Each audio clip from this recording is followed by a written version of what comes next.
my group, Circle Infinity on Facebook. And these are answers that would benefit everybody. So if you're catching up on this live after the fact, I post them all on YouTube. You can catch it there. And if you have a question that you feel is pertinent, leave it there. You can also email me, mona.khad@yahoo.com. If you're part of my group, last night we had the new moon meditation, which I always post for my group to do on in the Facebook group. And it was very interesting. It was our first meditation of the year. We do one meditation a month together as a group. And it was all about identity and how to think of identity as we're embarking in this work that we're doing right now, mega work, the workbook. We're on day 19. I know some people already fell behind. I almost fell behind one day, but I don't want you to think of it that way, okay? It takes you as long as it takes you. Don't try to cram the lessons and the exercises into one day if you miss 3 days. That's not going to be beneficial. So I just want to tell you, if you're doing this, you already notice changes. I have about 159 comments in the last 18, 19 days from people that have something to say about doing this work. That's what keeps us all motivated, keeps us going, and keeps us learning from one another. Okay, let's talk.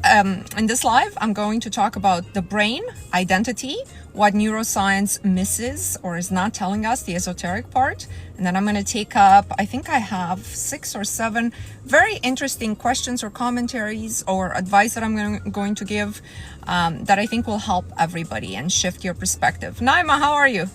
Welcome, guys.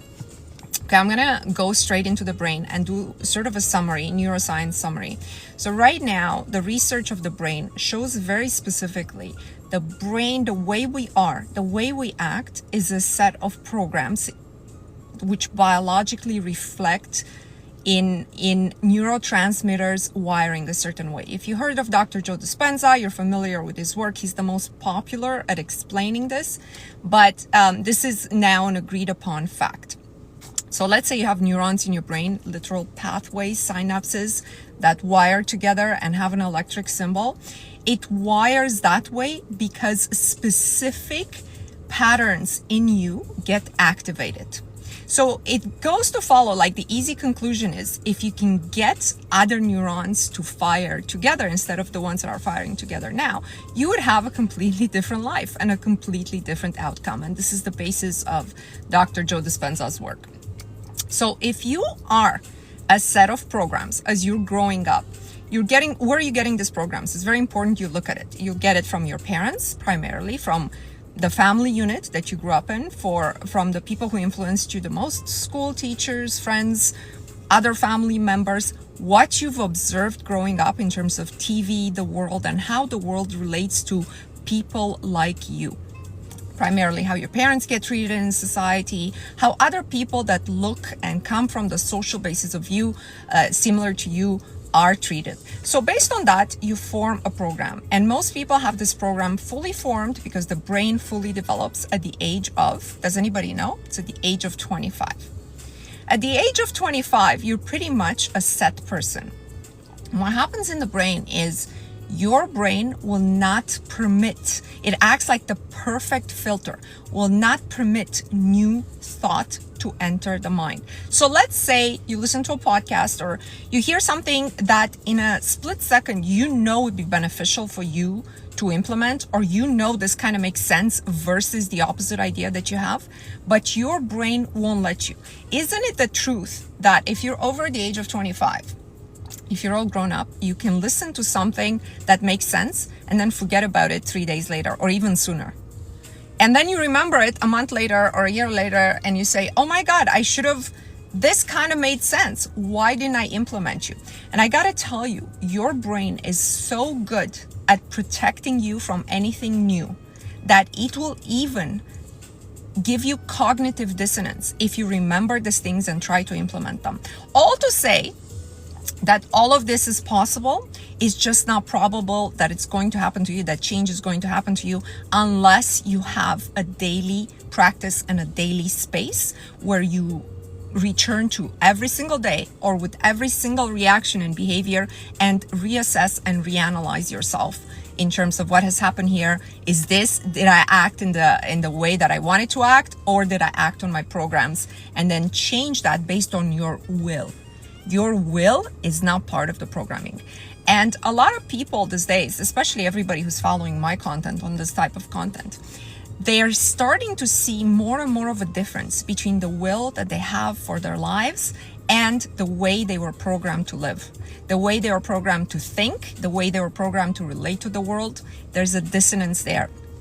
And what they call nowadays awakening is simply this will imposing itself into the way we live life, right? The will is no longer willing to live. The spirit is no longer willing to live based on the programs. But switching it back to the brain and the science of it, that's what happens. By the age of 25, you have a set program. The brain becomes a prediction machine.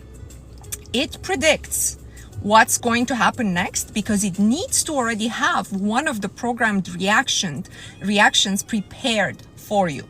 Every system just works to be efficient and to exert the minimum amount of energy. So all of this we know from neuroscience. So the brain wants to keep you in safety, is not interested in your success, wants you to survive, wants you to be in the familiar, and it works as a prediction machine based on expectations. So all of these programs that we call identity, what all of these programs are simply a set of defined reactions, defined ways of thinking. Everything you've been programmed with, we call our identity. So people would show up and they would say, hey, I am more withdrawn as a person. I am a person who often gets jealous. I'm a person I'm angry, I'm discontent. I am, right? They would use the I am to reflect all these features that are nothing but their programs. And in this work, what you're going to need to go in and relate back to yourself and your spirit and your will and understand that all of these program layers that you think you are not. This, your identity, the identity that you must change. In all the manifestation content, they tell you, you got to change your identity. And if you identify as a rich person and if you identify as a loved person, you will attract that, which is theoretically true, but really hard to implement. Because your identity is this sets of programs that exert themselves in everyday interactions. And unless you know what they are, and unless you're willing to go against them when it's very, very uncomfortable, you're not going to be able to change your identity. It's easy to assume that I'm rich and loved for a few seconds. I can stimulate my nervous system to get there. Everybody can, or during a meditation, or during watching a beautiful sunset. But can you stay there? Because unless you can stay there for a certain amount of time, and no, contrary to what Abraham Hicks teaches, is not 16 seconds, okay? It's not 16 seconds. If you're able to override the identity on a daily basis via your micro changes in behavior and thought patterns, you will have another identity. But if you'll continue to act, because sometimes you don't even know you're acting a certain way, you don't even know you're acting like this withdrawn, rejected person, person with low self-confidence, whatever you've defined yourself to be, or other people have defined you to be, unless you know you're doing that, how are you going to change it? So that's where we are with the brain, okay? So identity is not the truth of who you are. Your identity, you can write a whole paragraph on yourself and say, this is the type of person that I am. I am X, Y, and Z. And then you can read this list and understand this is not truth. This is a forecast, okay? So it's not truth, it's just a forecast. Now, neuroscience tells us all of this. But what happens here, what they don't tell us, because it's not science, not there yet, or maybe they're there, they don't want to tell us, is we go back to this formless substance, this system, this neutral machine that unfolds and prints reality for us. And what happens with the neutral machine is it's not just your brain that forecasts your next move. The whole system, pay attention to this. This is the esoteric part of it that you're not going to hear in neuroscience. The whole system of reality is also able to predict what you are going to do next. This is very profound because it explains sort of why certain things happen to certain people. And I want you to understand, reality doesn't unfold always on a one-on-one ratio, right? Oh, I thought bad about this person and then this thing happened to me. No. Many times, reality places you based on this identity that has sedimentized inside of you. It takes you and it places you where reality wants to create a certain event. That event may not have anything to do with you. The reality needs you to be there at that certain point in time.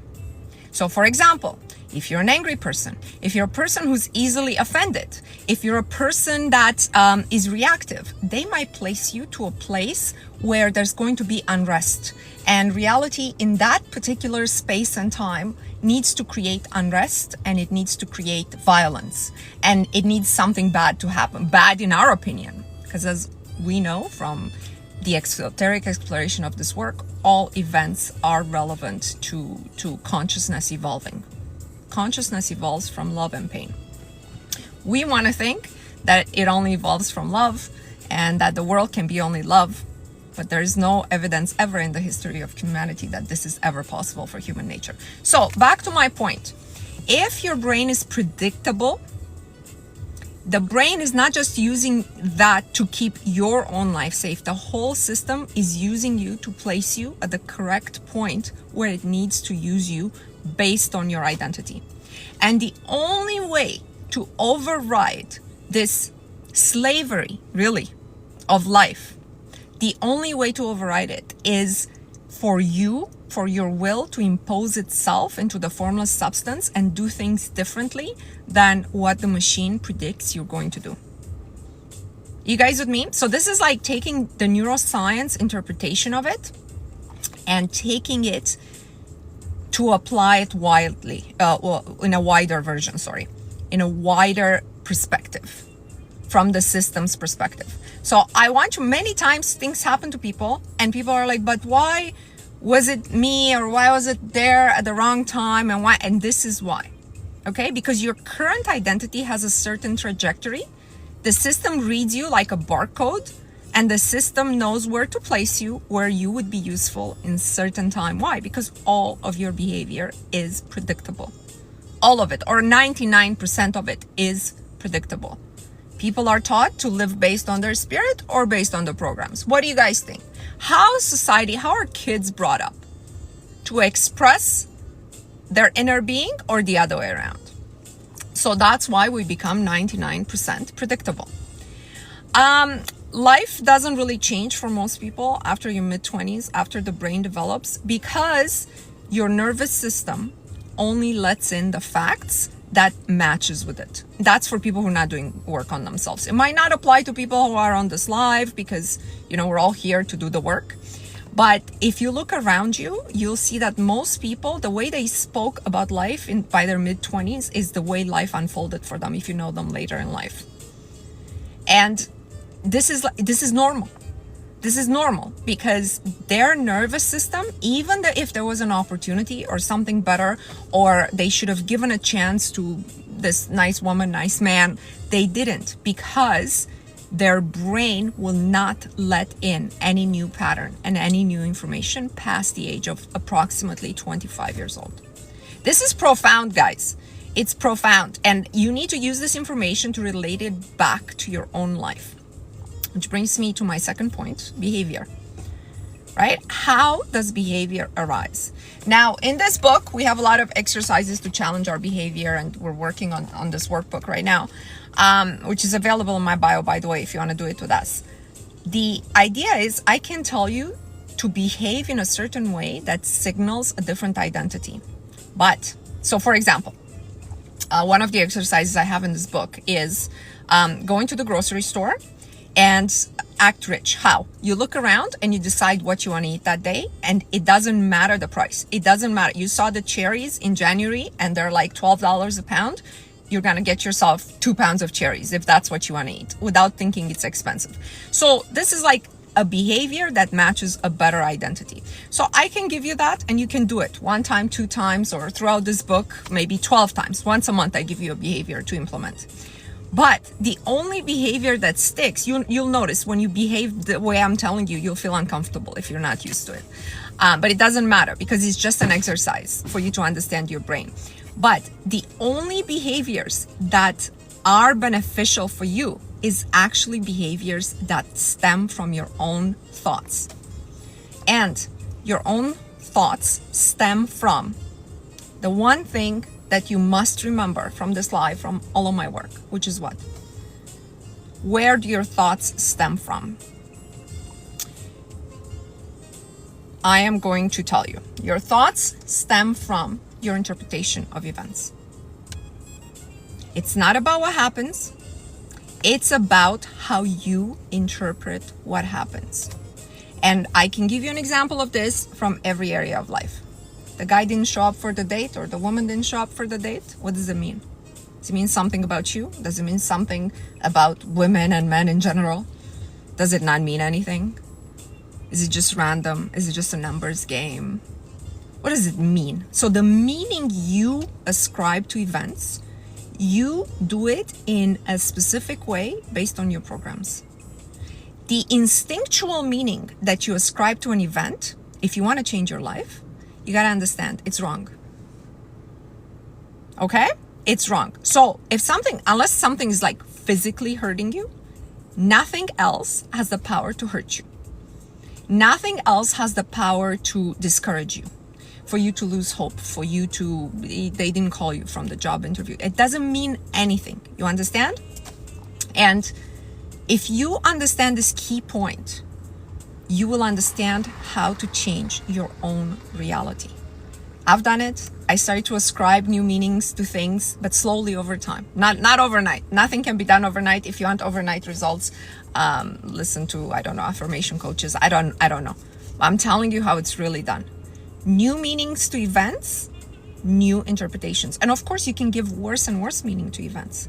Like if you start thinking, everything is toxic in the world now, nothing is real, everything is poisoning me, you might start seeing the result of you ascribing that meaning. So you might you have all sorts of physical reactions to all sorts of things because that's the meaning you ascribe to it. So you ascribe, an event happens, you ascribe meaning based on your programs. That creates a thought, the world is against me, or I'm never going to find anybody, or I'm never going to be able to afford a house, or, this world is going down, whatever. After you have that thought, the behavior matches that thought. I can't afford these cherries. I'll never be able to eat cherries in January because I don't have the money for it. I can't go to Paris. It's too expensive. I can't do all these things. I'm not going to go on a date. It's better to be single. All of these thoughts, right? So the behavior is a response to the thought. The thought is a response to your interpretation of events. So if you can do something for yourself, interpret all events as happening for you. Everything always works out for you all of the time. And all events are beneficial for you. Somebody's asking me, what are your thoughts about having a neutral interpretation of things happening to you? You're not going to be able to, right? You get a flat tire, you're not going to be able to stay neutral in events. You get dumped after you put in like 2 years in a relationship that wasn't really going anywhere. The reality is you will have a feeling about it. But what you need to change is the idea that, hey, this is happening because something better must happen for me. So ascribe it a beneficial meaning. I don't see why it happened, but it happened for me. Or ask yourself, what lesson do I need to take from this event so this event doesn't happen ever again? If it was that kind of event, like a breakup or somebody cheated on you or something like this. Where can I change my patterns in the way I interpreted, not he's cheating. You're not going to be able to deny he cheated. But where am I able to change my interpretation of events throughout the time that I dated this person that could have landed me here? So where did I ignore red flags, or where did I not even notice them? Where could I have done better? What advice could I have taken that, I heard, but I didn't implement it? All of these things add up to the behavior that you had and the event that it happened. Remember, not many times is not a one-on-one relationship. like I said in the beginning of this live, many times you are placed where you need to be placed for you to participate in a certain event. The system overall has an agenda. You understand? The system overall has an agenda. When you look at like, oh, the elites have the agenda. Who knows who the elites are? Who knows? Okay, we're never gonna know. Are they people? Are they aliens? Are they demons? Are they negative forces in the world? Is it the field itself? Whatever it is, you will be placed based on what the system can predict of you. The more neutral responses you have, okay? Jesus told you in the Bible, turn the other cheek, which means really not physically turn the other cheek maybe, but it means be neutral to the world. Then the world can't use you. It can't use you because it can't place you in these detrimental events where you're going to have reaction after reaction.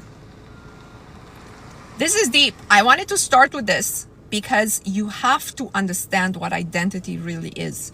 You have to understand every time you open your mind and say, I am, whatever follows the I am, A, it's a program, but B, it will follow you. I am restless. I am stressed. I am skeptical.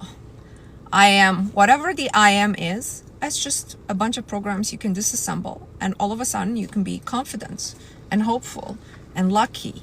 And great things always happen to me. Something always happens for the reason that the system needs to benefit me right now. And I'm not going to react to the world anymore. Any more than I can. I can. If I can help somebody, I will. In that moment. If I can take an action, like I go vote. After that, the system is just unfolding without you. Whether you're upset about it, you're not upset about it. You understand? It will just place you where you belong in the unfolding of events. Don't be used. Don't you be used, okay? So based on your behavior, now we're gonna go even higher level. Remember how we talked about all possible futures, multiple parallel lines, but they're not really parallel. And it's more like a repository, like it's a place where all potential futures are activated, and what unfolds for you is frame by frame based on your previous reactions. So if they have to change the frame because your behavior has changed and your interpretation has changed, they will change the frame. The system will change the frame. It's automatic. So this is how you can have a new future, okay? But what is possible for you is not necessarily what is plausible for you. The system will always unfold what is plausible based on this identity that you have, which is created by small building blocks. That's why some people can change very small things here and there and see other people react to them completely differently, and new opportunities unfold, and all of a sudden people smile at them, or other stuff happens to them, or maybe they were sick all winter and they got 6 colds per season and now they're not sick at all. Little changes in this type of construction can have profound implications to where you get placed. And if you're able to sustain it, you guys know my work is all about sustaining all these positive changes that we implement. Because if you don't sustain them, you're gonna have something good. It's even worse. Maybe you're gonna get your Porsche and 3 months later they're gonna repossess it because you can no longer afford it. You had a $50,000 month and then you never had a good month. The other months were like $40 a month. Do you know what I'm saying? So it's the sustaining of things that's way more important than getting something in that moment. Ask all the lottery, 90% of the lottery winners. They end up, actually I saw a reel on Insta and said like it was a guy in Britain that he was a garbage man and he collected garbage and he won 12.5 million pounds, which is like $20 million, right? And in 8 years, he spent it all and they rehired him. He reapplied at his old job and they hired him again. That's what it is. You understand? That's what it is. Not sustaining something and having it just for a while could be way, way more damaging to your... Everybody thinks, that would never happen to me. Everybody thinks that. Yeah, exactly. Damn is right. Okay.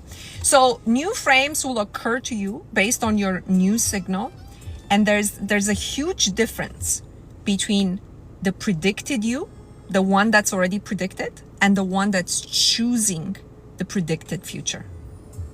You going to this repository of potential futures for you, knocking on the door with a new identity and say, hey, I am no longer hopeless. I am no longer unlucky. I'm no longer rejected because I dismantled all of this from my brain. And now I am the one choosing the prediction. I'm the one. That's what it means to create your reality. You're not really creating anything. You're just asking for a new frame because, as you know, everything's already been created. You're just accessing a different part of creation. Is that why Tony Robbins always primes people by jumping up and down to break predictable patterns? Yeah, the physicality that we have is we can use our physicality for sure, right? That's why people feel differently when they exercise, because it's all like different chemical influences in the brain. But it all comes down to the brain, and the brain predicting probable future versus a desired future. Now, if you disrupt the brain with new chemicals, new endorphins, and whatever other substances get released in the brain based on your physical activities, of course, you're going to have a temporary high. You're going to interpret things differently for the period of the seminar. But if you've ever gone to a seminar, who here has gone on a seminar or on any kind of lecture that was highly inspiring? And then a few days later, or a few weeks later, that wears off. Hey, if this seminars really worked, every coach would just need to have one. But you notice how people go to, let's say, Joe Dispenza's seminar, like they'll be like, oh, this is my 8th time. Really, he's saying the same things. But the high comes from the fact that in that moment, with your state of hope and with your state of, he does nervous system regulations, all of which you can do on your own at home, of course. You can't really do this work alone, though. Theoretically, you could. Of course, all of this could be done by yourself in your bedroom, but people won't do it. That's why you need repeat. That's why you should do this workbook, guys. This workbook is good. Oh, by the way, I'm making all my notes on it. So I know somebody told me there's a matter of privacy, and she's making all these notes. And then she's saying, I have to do something about it. I have to burn it because I don't want anyone in my household to find it and read it. So if you have that issue, I don't know what to tell you. I don't know what to tell you. She said, oh, I just burned the first few days because so much came out of it and I wrote it down and I think I integrated it. But now I'm thinking, I might want to keep this. And I don't know what the answer is, because yes, there will be stuff that comes out of there that maybe if your spouse read or if your kids read, or be careful with it, because it's just or make your notes. I don't know where though, because this is not really an online kind of thing. You have to maybe just have a notebook that you can hide somewhere. I don't know, figure it out. But yeah, don't hold back as to the information that comes out of it that you need to write down. And in the read and reflect and integrate, okay, we have a lesson, and out of every lesson that we have, I want you to write down at least one thing, okay? So this is from day 17. I'm only going to read one paragraph. True power is sustained state, not a burst of insight, not a high moment of inspiration, not a few good days. Today is about noticing where you're trying to rush, force, or accelerate something, and understanding that urgency is a sign you've slipped out of state. And what I wrote down out of this is time only matters for those who don't have their desires, who don't have it. They don't think it's incoming. Time only matters. This urgency of things only matters when you don't actually believe it. You'll believe it when you see it. That's why it's urgent. If you already have it, like Neville, the Neville terms, I already have it in my mind, there would be no rush and no urgency. So the moment you feel rush and urgency, I want you to understand you've already slipped out of the state that you need to have in order to attract it. That's the bottom line. So that's where we are. I hope this was very informative. I want you to contemplate on it. The brain also doesn't experience time the way we measure it in the 3D world. And because of that, the same synapses wire when you have a vivid memory in your head versus when you have a future memory in your head, a visualized scene that you can visualize in enough detail that it becomes a memory. Okay, you understand this is important. This happens because the brain does not measure time the same way that we measure time. If the same neurotransmitters wire and the synapses light up the same way when you imagine something that you want in vivid detail versus when you remember something, then it's clear the brain doesn't experience time the way we experience it. It will just depend which one of those will activate more transmitters in it for it to attract from the formless substance. Let me know if you have any questions. If not, I'm going to jump into what came up from my group. Again, these are questions or comments that I take up for everyone's benefit, and I think you'd find value out of them. Okay, the first one I want to read is somebody who said, finished day 16, she's talking about the workbook. My own brain and dream have me in a wow state. My dream literally showed me how powerful I am without performance now. It is definitely a result of this work. This work is teaching me how to stand inside complexity as an observer without losing myself. I have also included doing a state check during the day and identifying the thought behind it. And the reason I highlighted this is that I want to say it does take a certain amount of maturity and realizing that this work has to be done on a different level for it to stick. Like, there's a difference between knowing the truth and living the truth, right? Theoretically, a lot of people who explore this content, maybe they read 100 books, maybe they listened to 100 podcasts, but knowing the truth and living the truth produces very different results. And when you get a comment like that of somebody really being able to associate what's coming out of doing the work, that's when you know the work is going to have long-lasting effects. If you just listen to something, you don't contemplate, you don't integrate, it's not going to stick with you. Okay, because habits, fears, programs, they all come back, and they will only soften if you persist. If you persist, they will soften. Otherwise, they will not soften, and they will come back after your state of high from going to Tony Robbins and other seminars. I'll come back. Okay, anybody who's been can testify that this is true. You guys with me? And nobody's saying anything.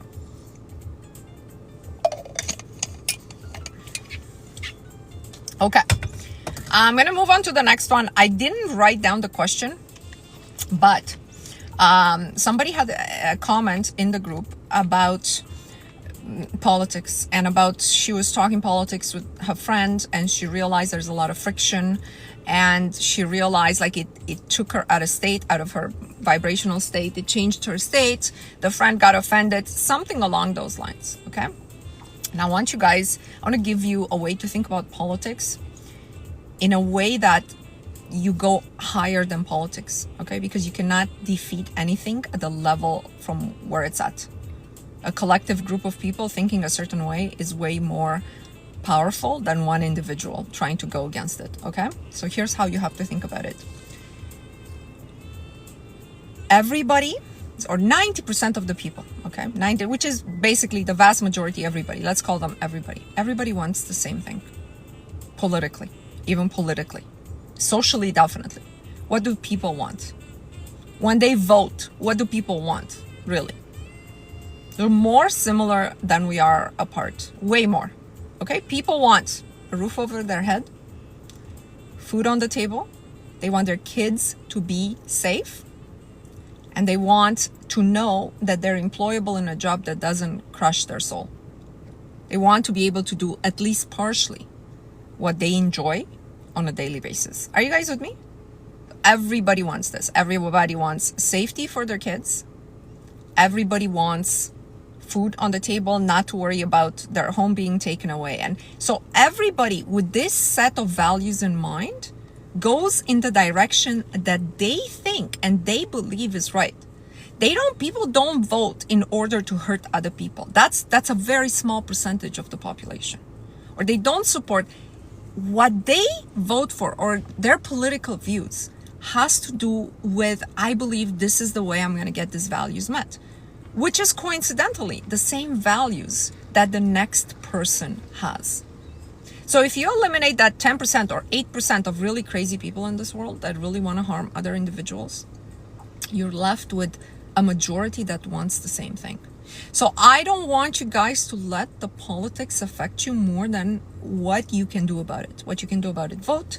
If you feel something is really unjust, you have to write letters to your senators, you have to do something, and then you have to let it go.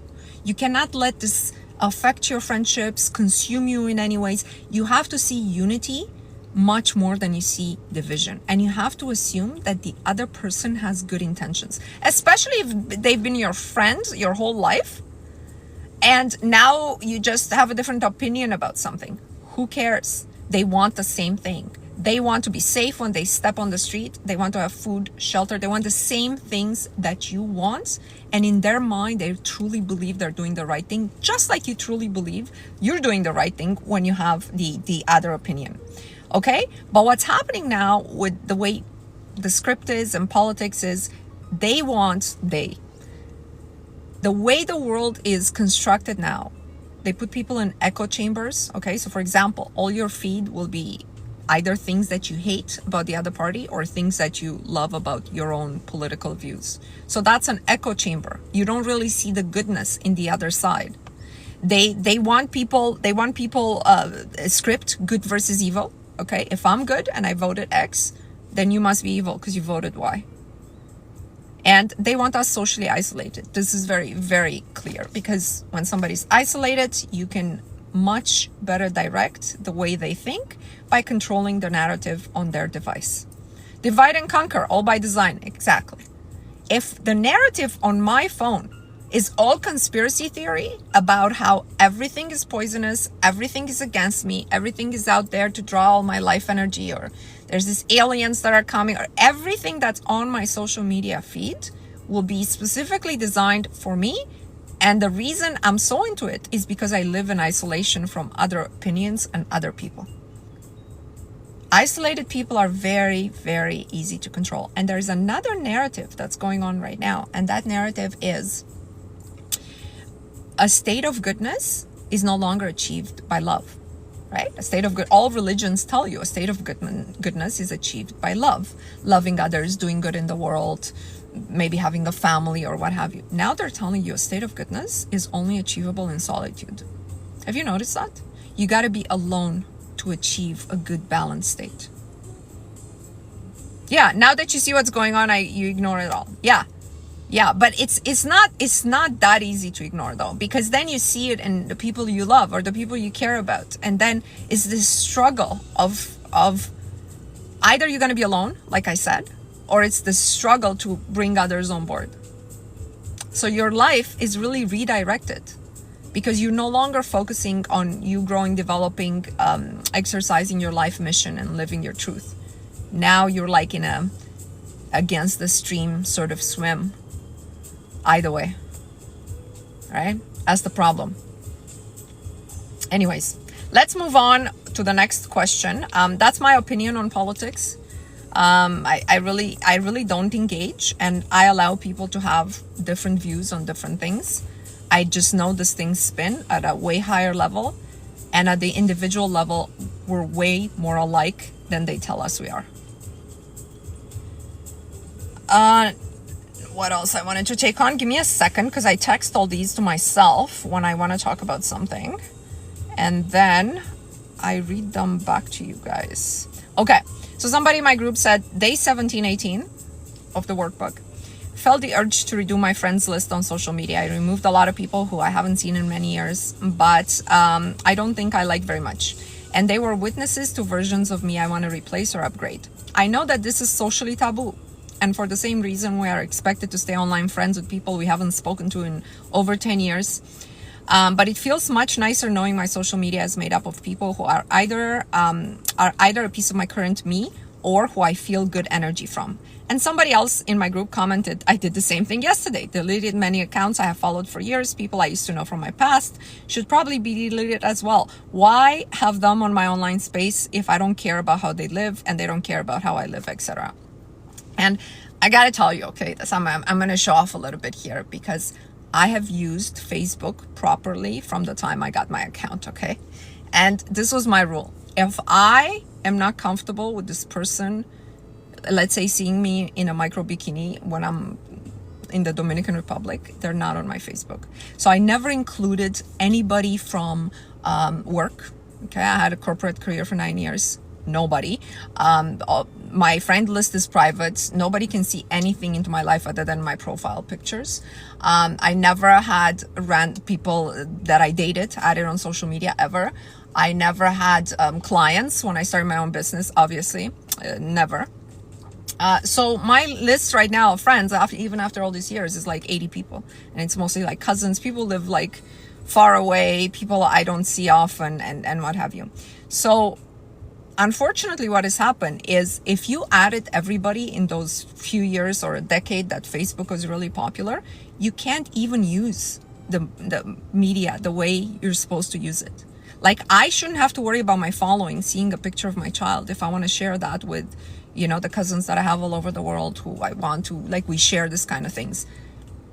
Like, I shouldn't have to worry about posting anything. That should be your rule for your social media. I'm not talking like if you're a content creator, that's obviously different.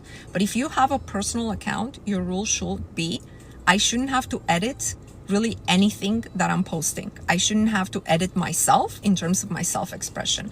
And if I do, who am I editing myself from? And they need to come off the list. I don't care that it's social taboo. If you want to use something, you can no longer use it. That's why nobody posts on Facebook anymore, because everybody has like at least 300 friends, and you know, most people have 1,000, and they're hiding from everybody.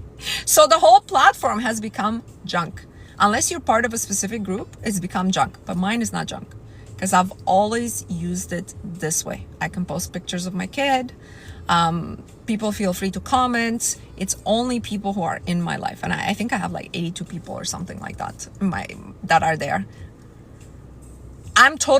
My point being, I'm totally on board with people deleting influences from their lives. I don't have one person there that I feel like, they're judging me, or they're like, I don't know what they're thinking about me. Or if you get a bad vibe from somebody, you don't owe anybody your social media footprint. You don't owe them. And by the way, you also shouldn't be offended if you get deleted from another friend's. You know, you haven't spoken to this work friend. There's no drama. For whatever, 5 years, they removed you. It doesn't mean they hate you. It means, you know, in your future and their future, it's not really intertwined anymore. It got nothing to do with one another. And in fact, she's right when she's saying here, these people, even seeing their name or pop up, it makes me think of the version of me that I was then. And I don't like that anymore. I don't like that version of me. And I don't want any reminders of it. Do you understand? Do you guys agree with this? What's everybody thinking?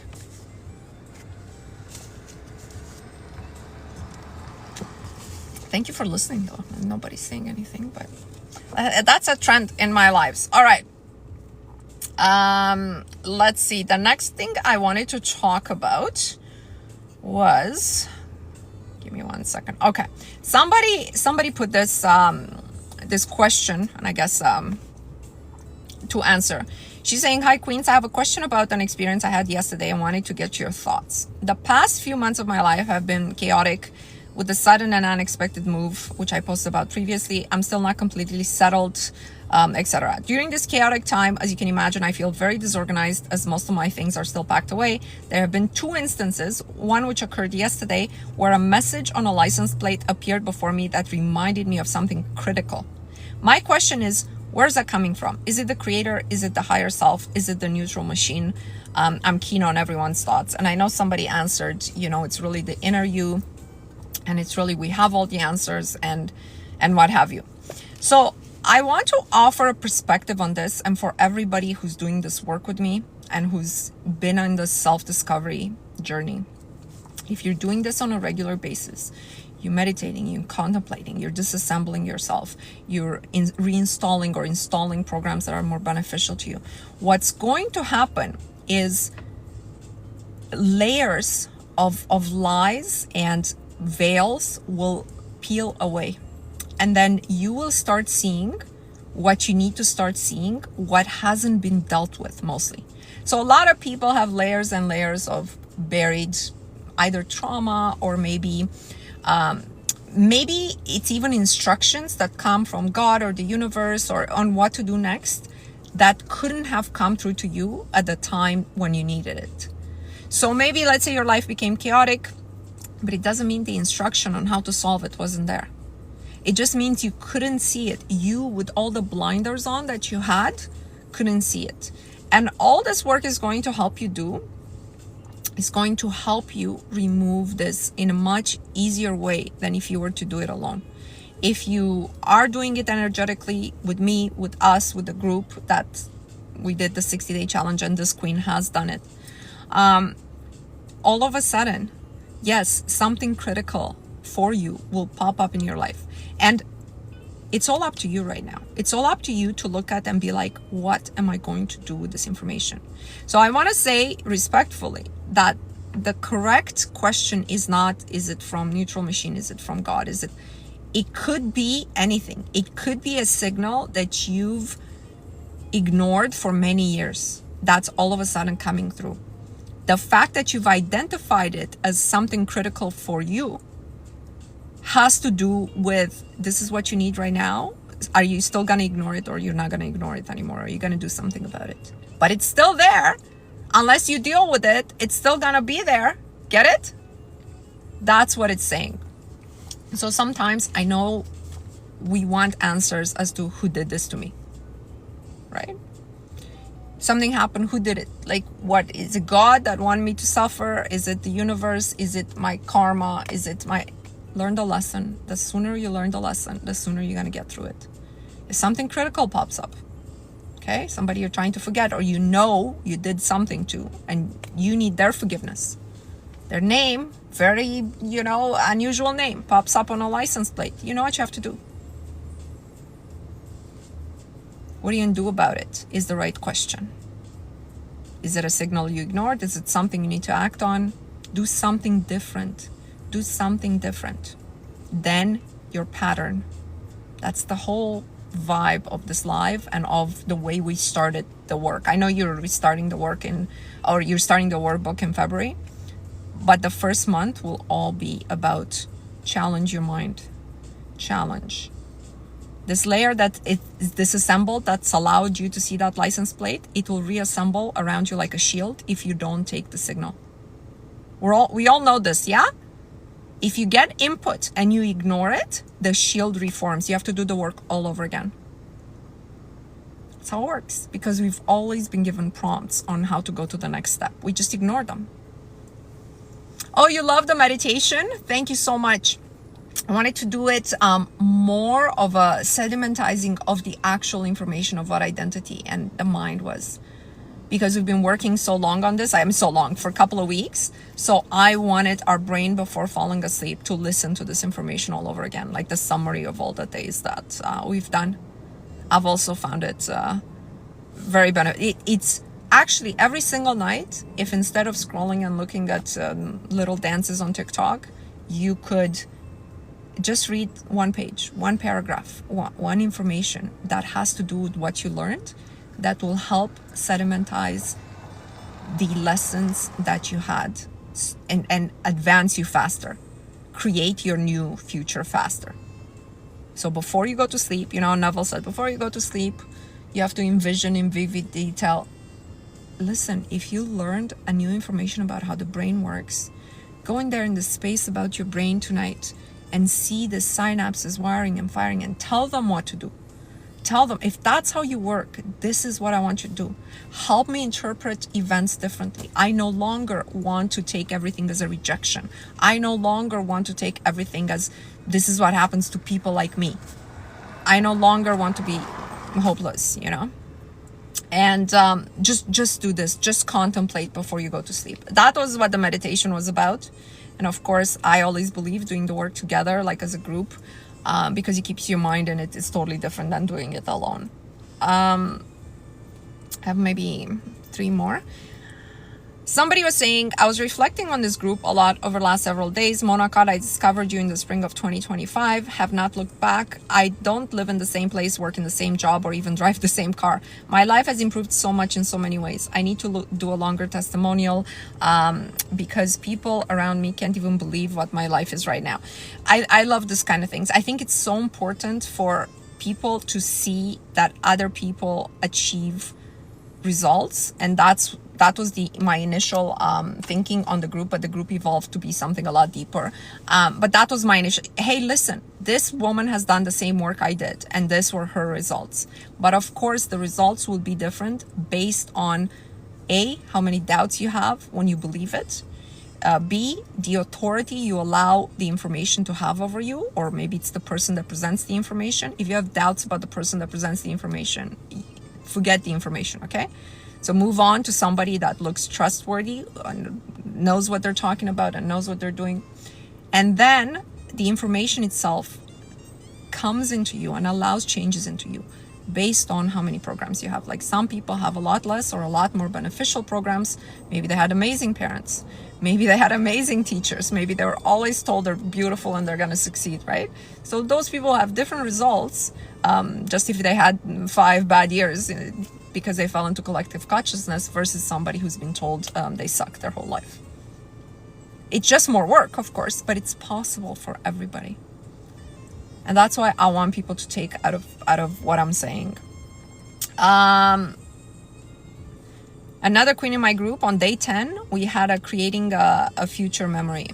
And she's saying, creating a future memory really pushed me out of my comfort zone. I thought it would end up being a fun meditative visualization, but I ended up questioning a little too much and got overwhelmed. I did the exercise on the average Tuesday in March. I like thinking of what an average Tuesday 2 months from now would be. I realized literally everything in my life would be different in my dream scenario. Okay, I realized literally everything in my life would be different in my dream scenario. That's so scary because I don't know if that's my intuition about what I want or just a fleeting scene that came into my mind. Sometimes when I get still with myself, I end up accidentally envisioning a whole different life or reality that's amazing. But it feels like an intrusive thought. But when I'm busy and very wrapped in 3D, I think that's crazy. I love my life right now. Why would I blow all this up as soon as it stabilizes? So this is actually a really deep testimonial because a lot of the queens in my group actually have okay lives, right? They have an okay husband, they have great children, they have an okay living condition and what have you. And when they're envisioning themselves, when they're allowing some of these programs to fall, they might envisioning themselves alone in a retreat in India, or teaching on the other side of the world, or doing something that they know this life that they have now would have to change in order to achieve what they want to achieve.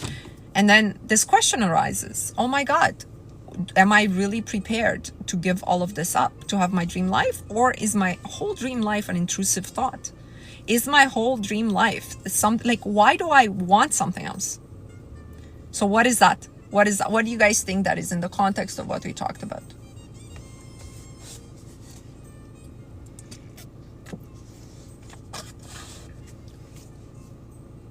That is your brain trying to keep you in safety, right?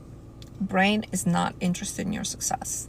Like we talked in the first part of this live, the brain is interested in keeping you in the familiar all the time. Unless your familiar is really hurting you physically, the brain does not care. Even if you're suffering emotionally, it knows your body's safe.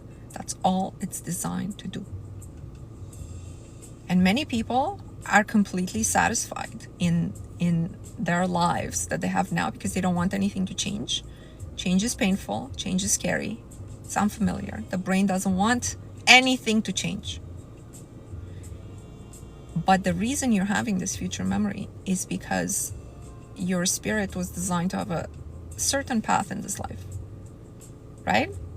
And if you dismantle enough of your brain's programs, the spirit will express itself more and more and show you where you really were designed to be.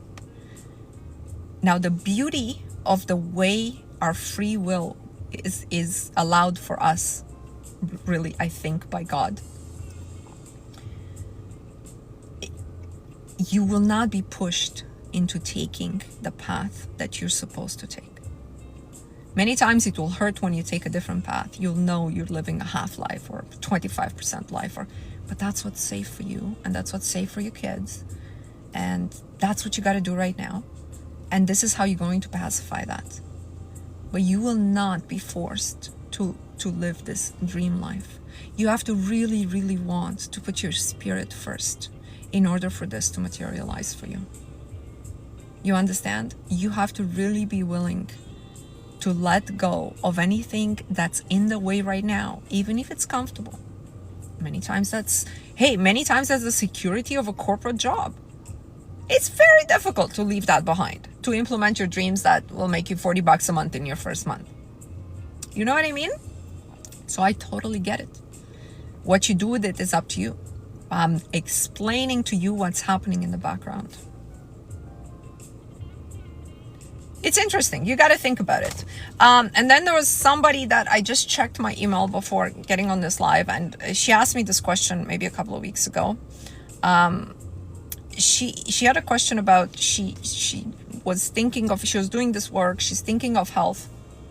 She slipped and fell and broke her wrist. And she's asking me, is this a random accident, or is this something I'm doing wrong, or what am I supposed to take from this, right? So I wanted to take it high level and tell you that generally accidents happen as a result of you not addressing something. Now, I never spoke to this person, so I don't know anything about their life. It's very difficult to answer this without knowing someone's energy system. But for example, if you need to slow down, if your spirit is expressing itself so much so that it just doesn't want you to go to that corporate job anymore, okay, you'll get fired or you'll have an accident.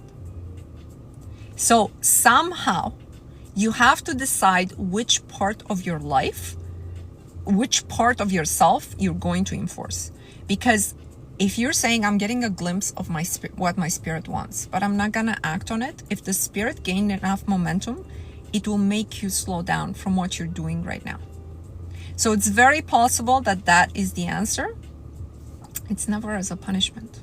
It's always, what you guys have to remember is always, always, always, the lesson, the sooner you take the lesson out of it, and always go with the beneficial lesson.